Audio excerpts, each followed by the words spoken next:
Hello বন্ধুরা, কেমন আছো সবাই? আশা করি সবাই ভালো আছো। আজকে তোমাদের দেখাবো কিভাবে তোমরা জিমেইল অ্যাকাউন্টের পাসওয়ার্ড পরিবর্তন করবা। তো চলো জিমেইলে যাওয়া যাক।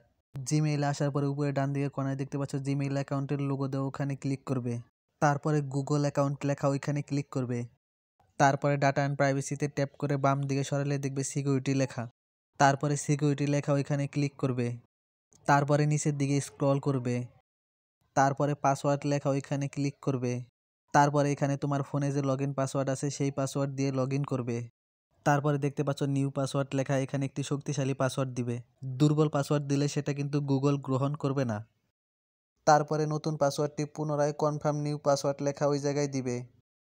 পাসওয়ার্ড দেওয়া হলে নিচের দিকে দেখতে পাচ্ছ চেঞ্জ পাসওয়ার্ড লেখা ওইখানে ক্লিক করবে। তারপরে আবার চেঞ্জ পাসওয়ার্ড লেখা এখানে ক্লিক করবে। তারপরে কিছুক্ষণ লোড নেওয়ার পরে তোমার পাসওয়ার্ডটি চেঞ্জ হয়ে যাবে। এখানে উপরের দিকে দেখতে পাচ্ছ পাসওয়ার্ড চেঞ্জ সাকসেসফুলি লেখা, অর্থাৎ আমাদের পাসওয়ার্ডটি চেঞ্জ হয়ে গিয়েছে। তারপরে গেট স্টার্ট লেখা ওইখানে ক্লিক করবে। এভাবেই তোমরা খুব সহজে পাসওয়ার্ড চেঞ্জ করে নিতে পারবে। পাসওয়ার্ড চেঞ্জ করতে তোমাদের যদি কোনো সমস্যা হয় তাহলে তা কমেন্টে অবশ্যই জানাবে।